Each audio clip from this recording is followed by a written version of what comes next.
자, 오늘 이야기할 민수기, 이걸 그냥 오래된 종교책이라고 생각하면, 정말 큰 오산입니다.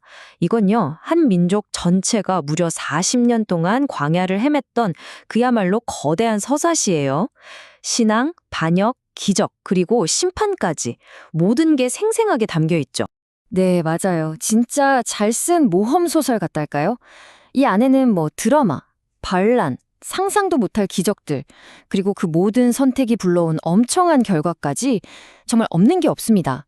자, 그럼 지금부터 그 장대한 여정, 우리 함께 한번 떠나볼까요? 이야기는 크게 5부분으로 나눠볼 수 있어요. 모래 위에서 나라를 세우고 위대한 행군을 시작했다가 한 세대가 비극적인 선택을 하고 말죠. 그리고 광야에서 시련을 겪은 뒤에 마침내 약속의 땅을 눈앞에 두게 됩니다.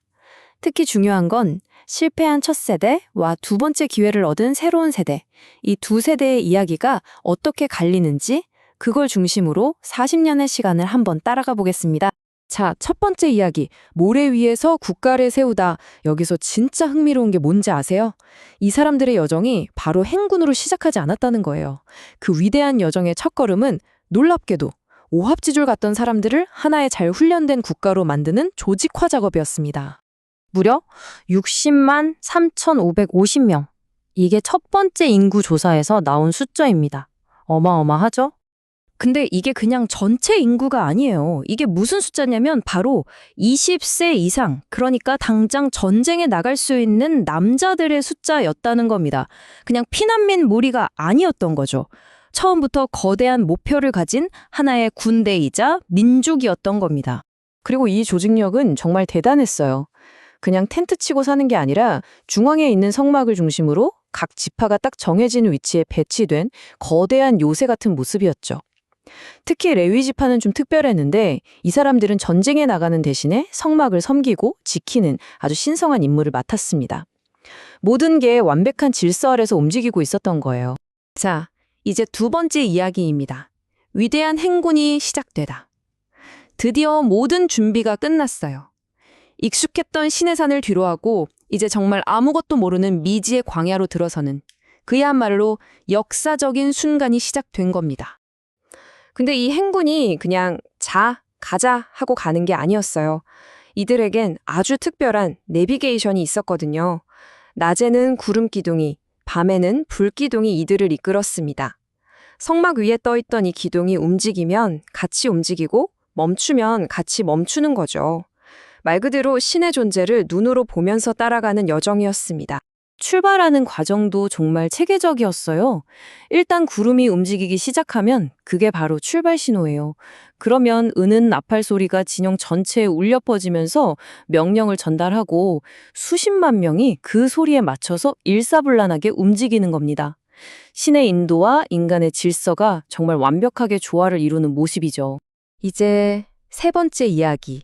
민수기 전체에서 어쩌면 가장 중요하고 가장 비극적인 순간입니다. 단 하룻밤의 선택이 어떻게 한 세대 전체의 운명을 그리고 40년의 시간을 결정해 버렸는지 그 이야기의 시작입니다. 사실 이 큰 사건이 터지기 전부터 좀 불길한 징조들이 있었어요. 사람들이 먹을 게 없다, 고기가 먹고 싶다, 불평하기 시작했거든요.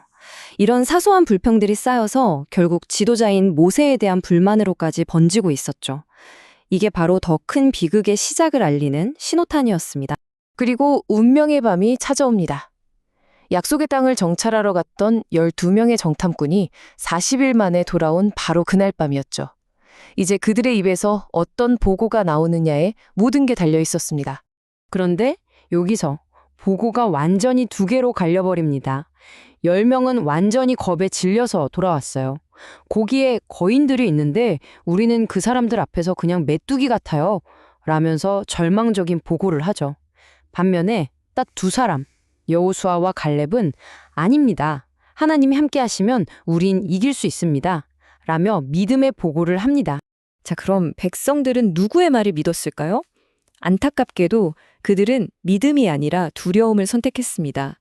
거인들이랑 싸우느니 차라리 노예로 살았던 이집트로 돌아가겠다면서 밤새 울부짖고 반란을 일으킨 거죠. 그 결과는 정말 냉혹했습니다. 바로 눈앞에 약속의 땅을 두고도 믿지 못했던 그 대가로 그 세대 전체는 앞으로 40년 동안 광야를 헤매다가 결국 그 땅에 들어가지 못하고 죽게 될 거라는 그런 심판을 받게 된 겁니다. 정탐꾼들이 정찰했던 40일, 하루를 1년으로 계산해서 말이죠. 자, 이렇게 해서 네 번째 이야기, 기나긴 40년의 방황이 시작됩니다. 희망 대신 심판을 선고받고 헤매는 이 시간들이 과연 순탄했을까요? 당연히 아니었죠. 온갖 시련과 정말 기이한 사건들이 계속해서 터져 나옵니다. 이 길고 힘든 시기 동안에 별의별 일이 다 있었어요. 모세의 리더십에 정면으로 도전하는 큰 반란이 일어나기도 했고요. 갑자기 나타난 불뱀에 사람들이 막 죽어나가자 노수로 뱀을 만들어 장대에 매달아야 했던 그런 이상한 사건도 있었죠. 심지어 그 위대한 지도자 모세마저도 한순간의 실수 때문에 약속의 땅에 들어가지 못하게 되는 비극적인 일이 바로 이 시기에 일어납니다. 근데 이 40년의 기록 중에 정말 기이하면서도 약간은 코믹한 에피소드가 하나 있어요. 제가 퀴즈 하나 내볼까요? 만약에 적이 돈으로 예언자를 매수해서 우리 편을 저주하게 만들려고 해요. 그럼 이걸 어떻게 막아야 할까요? 정답은 놀라지 마세요. 나귀가 말을 하게 만든다입니다. 진짜예요. 발람이라는 예언자가 이스라엘을 저주하러 가는데 갑자기 자기가 타고 가던 나귀가 입을 열어서 아니 왜 나를 때려요 하고 말을 하는 겁니다. 이 황당한 사건 때문에 결국 발람은 저주 대신에 축복을 하게 되죠. 정말 기묘한 이야기 아닌가요? 자, 그렇게 길고 길었던 40년이 흘렀습니다. 이제 마지막 이야기, 약속의 땅을 눈앞에 두다. 광야의 시대가 드디어 저물고 이제 무대의 주인공이 완전히 바뀝니다. 실패했던 부모 세대는 모두 사라지고 광야에서 태어난 새로운 세대가 바로 그 약속의 땅 문턱에 서게 된 거죠. 이 두 번의 인구조사 결과를 보면 이 세대 교체가 얼마나 완벽했는지 딱 보여요. 40년 전 첫 번째 세대 숫자랑 지금 두 번째 세대 숫자를 한번 보세요. 어때요? 전체 인원은 거의 비슷하죠? 60만 3천 명에서 60만 1,000명으로요. 하지만 그 안에 사람들은 처음에 두 사람, 여호수아와 갈렙을 빼고는 완전히 다 바뀐 겁니다. 한 세대가 통째로 사라지고 새로운 세대가 그 자리를 완벽하게 채운 거죠. 그리고 새로운 세대에게는 새로운 리더가 필요하겠죠. 40년 동안 이들을 이끌었던 위대한 지도자 모세의 시대는 이제 막을 내리고 그의 뒤를 이어서 여호수아가 새로운 리더로 공식 임명됩니다. 이 새로운 세대는 확실히 부모 세대와는 달랐어요. 그들은 부모들이 두려워하고 실패했던 바로 그 지점에서 오히려 주변의 적들을 물리치고 승리를 거두고 앞으로 들어갈 땅을 어떻게 나눌지 법을 정하는 등 새로운 시대를 위한 준비를 아주 차근차근 해나갔습니다. 드디어 운명의 문턱에 제대로 선 겁니다. 자, 이렇게 40년입니다. 부모 세대의 실패를 평생 보고 듣고 겪으면서 자란 새로운 세대. 이제 마침내 약속의 땅을 눈앞에 두고 있습니다.